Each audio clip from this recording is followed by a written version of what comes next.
Good morning students. बेटा हम कर रहे थे चैप्टर 3 संक्रामक रोग। इसका हमने फर्स्ट क्वेश्चन कर लिया था, संक्रामक रोग से क्या अभिप्राय है, रोगों के फैलने के माध्यम क्या क्या। आज हम करेंगे सेकंड क्वेश्चन, संक्रामक रोगों के बचाव व नियंत्रण के उपायों का वर्णन कीजिए। जन स्वास्थ्य के लिए संक्रामक रोग बहुत ही भयानक सिद्ध हो सकते हैं। यानी जनता के लिए, पब्लिक के लिए जो ये संक्रामक रोग हैं ये बहुत ही भयंकर है। आपको पता होगा बेटा, अभी कोरोना चल रहा है तो ये भी एक प्रकार का संक्रामक है और ये कितना भयानक है। यदि इसके बचाव रोकथाम के उपाय समय पर न किए जाएं तो इन बीमारियों पर नियंत्रण करना नामुमकिन है। लेकिन पहले हमें बचाव के पक्ष पर ध्यान अति आवश्यक है। आप कोरोना का एग्जाम्पल ले लीजिए, आपको अच्छे से समझ में आ जाएगा। यदि ये बीमारियां पैदा ही ना हों, ऐसा कहा भी गया है कि परहेज इलाज से बेहतर है। यानी अगर हम ये बीमारियां नहीं हो सकती, अगर हम उस बीमारी के होने से पहले ही उस चीज़ का परहेज कर लें।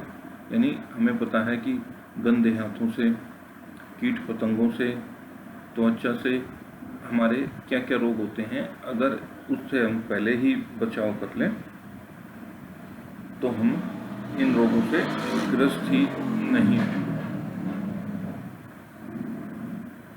तो एक नंबर में क्वेश्चन पूछा जाता है कि इलाज से बेहतर क्या है। तो इलाज से बेहतर क्या है? परहेज। संक्रामक रोगों और बचाव पर नियंत्रण उपाय किए जा सकते हैं। कैसे? नंबर 1, स्वास्थ्य विभाग को सूचना देना। यदि कोई व्यक्ति इस प्रकार के रोगों का शिकार हो जाता है तो उसके आस पड़ोस के उसके घर के व्यक्तियों ने का नैतिक कर्तव्य बनता है कि वे शीघ्र स्वास्थ्य विभाग को सूचना दें ताकि इस बीमारी को फैलने से बचाया जा सके। इस प्रकार की सूचना हैजा, चेचक, मलेरिया, प्लेग आदि के बारे में देना आवश्यक है। यदि समय से स्वास्थ्य विभाग को अधिकारी को बता दिया जाए तो उस पर नियंत्रण किया जा सकता है। तो स्वास्थ्य विभाग को हमें सूचना देनी चाहिए। नंबर 2 है बेटा, बीमार व्यक्ति को अलग रखना। यानी जो अगर किसी प्रकार से व्यक्ति संक्रमित है तो उसको अलग रखना बाकी परिवार के सदस्यों से। जो व्यक्ति बीमारी का शिकार हो जाता है उसे घर के बाकी सदस्यों से अलग रखना चाहिए। ऐसे व्यक्ति को एक अलग कमरे में हो जिससे कम से कम व्यक्तियों का संपर्क हो, यानी कम से कम व्यक्तियों को उसे मिल सके। केवल 1 या 2 व्यक्ति ही उसकी देखभाल के लिए होने चाहिए। अस्पताल में भी संक्रामक रोग के शिकार को व्यक्ति को अलग से रखना चाहिए। ऐसा करने से जो ये छूत के रोग हैं एक दूसरे में लग जाते हैं तो उनसे बचा जा सकता है। नंबर 3 पॉइंट है बेटा, टीकाकरण।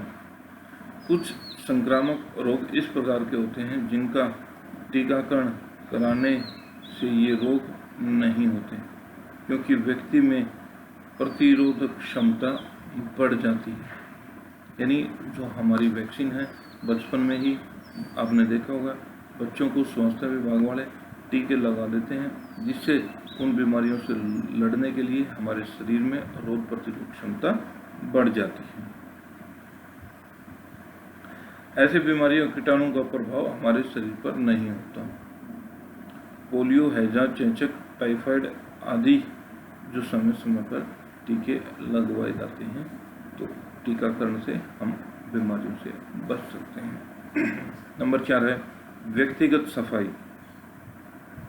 संक्रामक रोगों की रोकथाम व बचाने के लिए व्यक्तिगत सफाई महत्वपूर्ण भूमिका निभाती है। व्यक्तिगत सफाई के लिए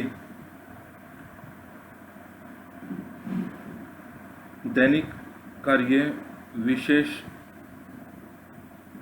ध्यान से करने पड़े, यानी जो हम दैनिक कार्य हैं वो हम अच्छे ढंग से करें। जैसे कि शौचालय से निर्वत होकर हाथ साबुन से अच्छी तरह से साफ करना, प्रतिदिन ठीक प्रकार से नहाना, समय समय पर नाखून काटना, घर में तौलिया, रुमाल, कंघी आदि बर्तन को साफ करना, खांसते छींकते समय रुमाल का प्रयोग करना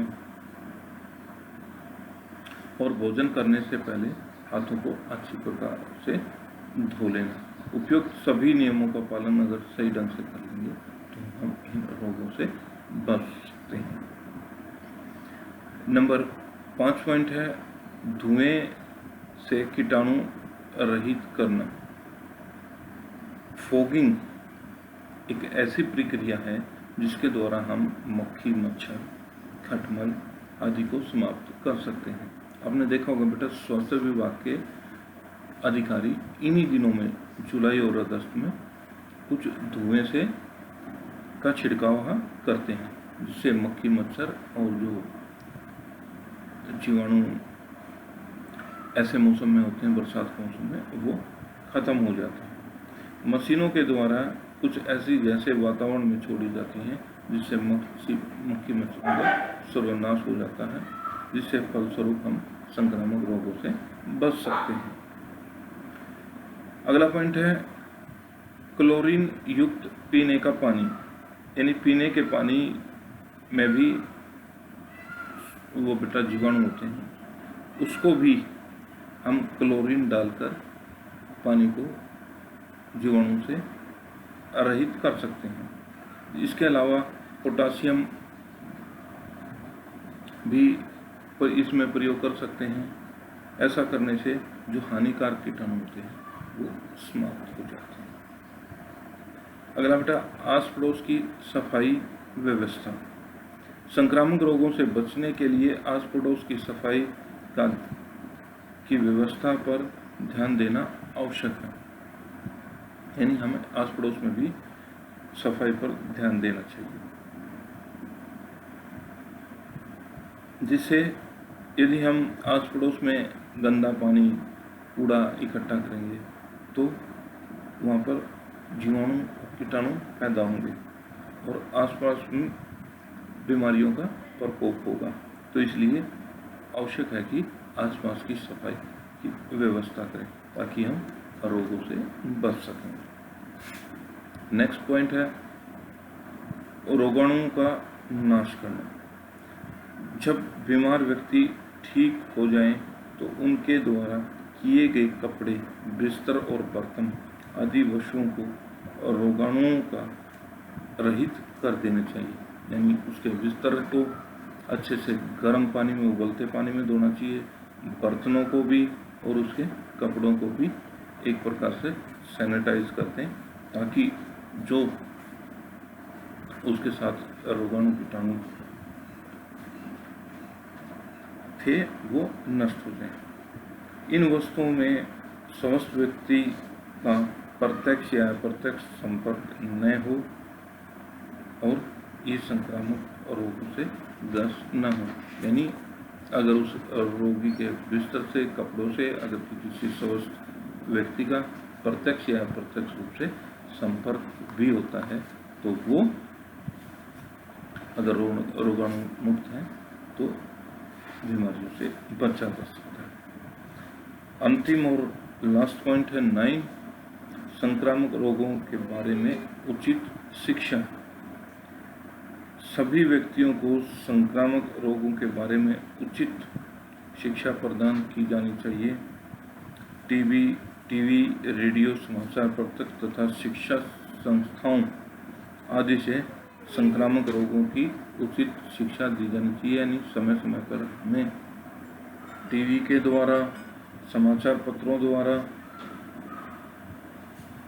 इसके बारे में या विद्यालय में इनको उचित ध्यान देना चाहिए। परिणाम स्वरूप मतलब इनकी जानकारी देनी चाहिए, जिससे परिणाम स्वरूप हमें रोगों से बचाव हो सकता है। इसके माध्यम से व्यक्तिगत सफाई पर भी ध्यान देना चाहिए। इसलिए इस तरह की शिक्षा हमारे लिए लाभप्रद है और जन साधारण बीमारियों से इसके प्रति बचा जा सकता है।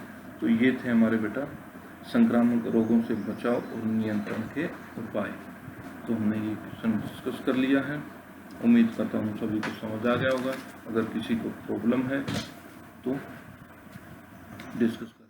मैंने व्हाट्सएप ग्रुप पर डाला था कि 27 से और 30 तक आपकी कॉपी चेकिंग का कार्य है। तो जिन बच्चों ने अभी तक नहीं किया है, मैं डेली व्हाट्सएप पे दोबारा से काम डाल रहा हूँ, वो बच्चे अपना फेयर कॉपी में कार्य कर लें और जैसा शेड्यूल दिया जाए उस शेड्यूल से आप अपनी कॉपियाँ आएँ और स्कूल में चेक करवाएं। तो बेटा मिलते हैं अगली वीडियो में, तब तक के लिए अपना गृह कार्य पूर्ण करें।